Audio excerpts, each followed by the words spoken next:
तो गाइज मैं आज करने वाला एपिसोड नंबर 3 डीमन स्लेयर के एक्सप्लेनेशन। तो चलिए स्टार्ट करते हैं एक्सप्लेनेशन। तो इस एपिसोड का नाम है साबितो एंड मकामो। तो एपिसोड की शुरुआत में तांजीरो अपने ट्रेनिंग के बारे में जनरल लिख रहा होता है ताकि नेजुको बाद में उसे पढ़ सके, जो कि कुछ दिनों से गहरी नींद में सो रही है।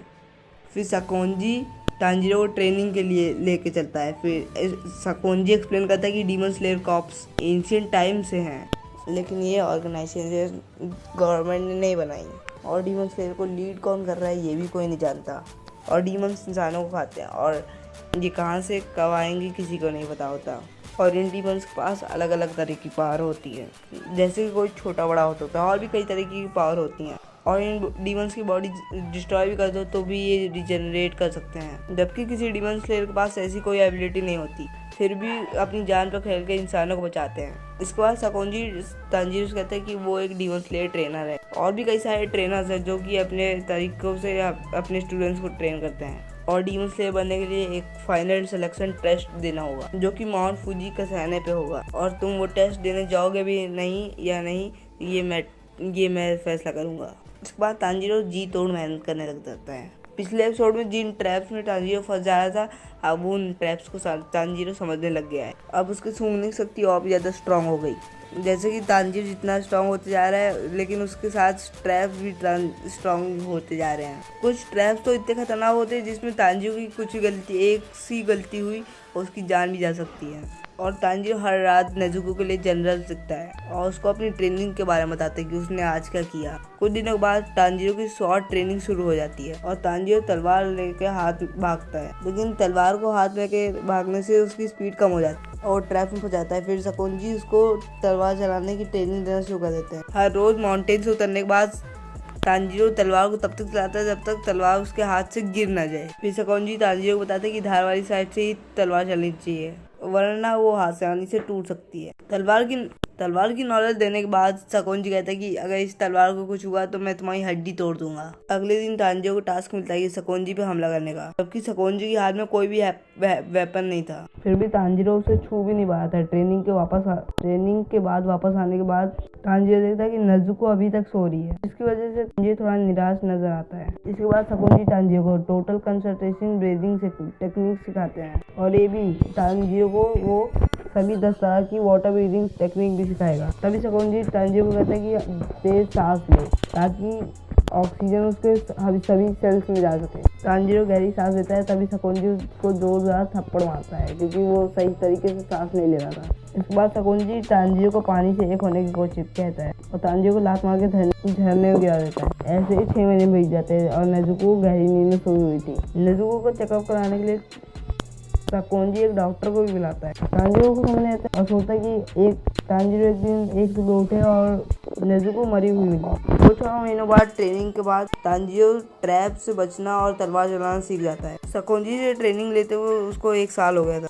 तो सकोंजी तांजीरो से कहते हैं अब तुम्हें सिखाने को कुछ नहीं है, ये और अब आगे तुम्हें सब कुछ खुद ही करना है। इसके बाद सकोंजी तांजीरो को एक जंगल में जाता है जहाँ पे एक बड़ा सा पत्थर रखा होता है। सकोंजी कहता है तांजीरो से अगर तुम इसको 2 टुकड़े में अपनी तलवार से काट पाए तभी मैं तुम्हें फाइनल टेस्ट में जाने को दूंगा। तभी तांजीरो सोच में पड़ जाता है कि ये इतने बड़े पत्थर को काटा भी जा सकता। तभी सकोंजी चला जाता है और तांजीरो हिम्मत जुटा के एक बार तलवार जोर से पत्थर में मारता है, लेकिन पत्थर को तो कुछ नहीं होता, लेकिन तांजीरो उस हमले के कंपन से जरूर हिल जाता है। फिर हम देखते हैं सकोंजी ने तांजीरो को 1 साल में जो टेक्निक सिखाई उसकी हर दिन प्रैक्टिस करता है।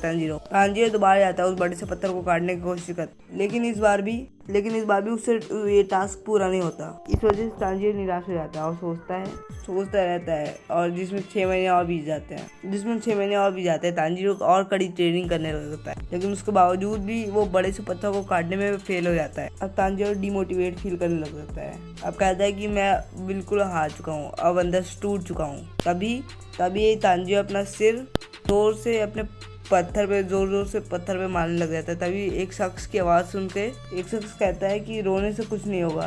तांजीरो देखता है कि जिस पत्थर को काटने की कोशिश कर रहा है उस पे एक आदमी बैठा है जिसने अपने चेहरे पे एक फॉक्स मास्क भी पहना है। तांजीरो उस शख्स को देख के हैरान हो जाता है कि तांजीरो को उसकी स्मेल नहीं आ रही थी, और इस शख्स का नाम साबितो है। और साबितो उस पत्थर से जंप करके तांजीरो को एक लात मारता है और तांजीरो को दूर ढकेल देता है। और तभी तांजीरो को धीमा, कमजोर, नासमझ कहता है और आगे बोलता है कि ऐसे मर्द नहीं बना रहता। और फिर तांजिरो बोलता है कि मैं यहाँ ट्रेनिंग कर रहा हूँ, मेरे पास असली तलवार है और तुम्हारे पास लकड़ी की तलवार है। ये सुनकर वो शख्स जोर जोर से हंसने लगता है और कहता है कि मेरी फिक्र करने के लिए तुम्हारा शुक्रिया, और क्या तुम्हें लगता है कि तुम मुझे चोट पहुंचा सकते हो। फिर वो शख्स तांजिरो से शॉर्ट फाइट करने लगता है और कहता है कि मैं तुमसे ज्यादा ताकतवर हूँ, और कहता है कि मैं अपना ये बोल्डर पहले ही काट चुका हूँ। और धीरे धीरे उस शख्स के हमले इतने तेज होने लगते हैं कि तांजिरो का उस शख्स से लड़ना मुश्किल हो जाता है। और फिर वो शख्स एक हमला करता है जिसमें तांजिरो गिर जाता है। आगे वो शख्स कहता है कि तुमने अभी कुछ नहीं देखा और तुम एक भी चीज में माहिर नहीं बने, खास करके ब्रीदिंग टेक्निक जो मिस्टर साकोंजी ने तुम्हें सिखाई थी। और तांजिरो हैरान हो जाता है और सोचने लगता है कि ये शख्स साकोंजी को कैसे जानता है। फिर वो शख्स कहता है कि तुमने बस ट्रेनिंग को याद किया है, तुम्हारे शरीर को ये नहीं पता कि तुमको क्या करना है। तुमने आखिर 1 साल और 6 महीने क्या किया है।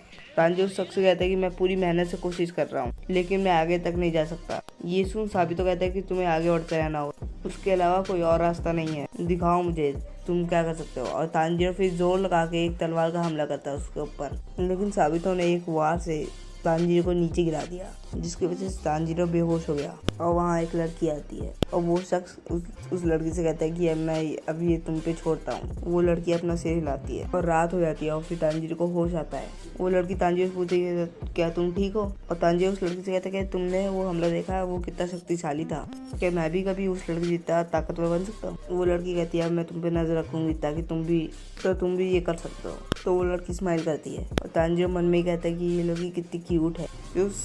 उसे पता चलता है कि इस लड़की का नाम माकोमो है, और जो फॉक्स वाला मास्क लगाया माकोमो तांजिरो को उसकी गलतियां बताती है जो कि वो अब तक करते आ रहा था। तांजिरो ये जानना चाहता था कि माकोमो आखिर कहाँ से आई है और वो तांजिरो की हेल्प क्यों कर रही है। माकोमो अपने बारे में तांजिरो को कुछ नहीं बताता। आगे हमें पता चलता है कि माकोमो और सभी तो भाई बहन नहीं है, लेकिन इन दोनों के अनाथ होने के बाद साकोंजी ने ही नहीं पाला था। फिर वो लड़की कहती है हमारे अलावा और भी काफी सारे बच्चे जो तुम्हें देखते हैं। फिर तांजिरो मन में सोचता है माकोमो एक अजीब लड़की। इसके बाद माकोमो तांजिरो को टोटल कंसंट्रेटिंग ब्रीदिंग टेक्निक बारे में बताती है, जिसमें इंसान के दिल की धड़कन और ब्लड सर्कुलेशन बहुत तेज हो जाता है और उसका शरीर जल्दी से रिएक्ट करता है। इस टेक्निक से कोई भी इंसान डी में जितनी ताकत से अटैक कर सकता है। सबसे ज्यादा फेफड़े होते हैं जिनकी कैपेसिटी बढ़ाने से शरीर की ताकत बढ़ती है। तांजिरो को इन सब बातों में पूरा यकीन नहीं होता। फिर तांजिरो से पूछता है कैसे इतना पावरफुल बन सकता है। फिर वो लड़की कहती है कि माकोमो कहती है कि मरने जैसी हालत तक ट्रेनिंग करो। फिर तांजिरो कई महीने तक कड़ी ट्रेनिंग कर, जिसमें वो कई बार साबितो से हार जाता है। फिर 6 महीने बाद तांजिरो साबितो को एक लास्ट फाइट के लिए चैलेंज करता है। इस बार साबितो अपनी असली तलवार लेके आया। तांजिरो से कहता है कि आज के दिन मैं जीतूं। फिर तांजिरो लंबी सांस लेता है। फिर दोनों एक दूसरे की तरफ हमला करते हैं, लेकिन इस बार तांजिरो अपनी शॉट से पहले साबितो पे हमला करता है। इस हमले से साबितो का मांस 2 टुकड़ों में टूट जाता है। तांजिरो पहली बार साबितो का चेहरा देखता है जो स्माइल कर रहा है। फिर माकोमो से कहती है तुमने जो किया उसे भूलना मत और उसे भी हरा देना। और वे पलक झपकते ही साबितो और माकोमो यहाँ से गायब हो गए थे। यानी कि तांजिरो ने अपनी शॉट से उस साबितो के मांस को नहीं तोड़ा था, उस पत्थर को तोड़ दिया था, काट दिया है। और इसी के साथ यहीं पे डीमन स्लेयर सीजन 1 का एपिसोड 3 एंड होता है। तो मैं मिलता हूँ आपसे अगली वीडियो में। Till then keep watching animes, सायोनारा, peace out, keep watching animes, bye bye.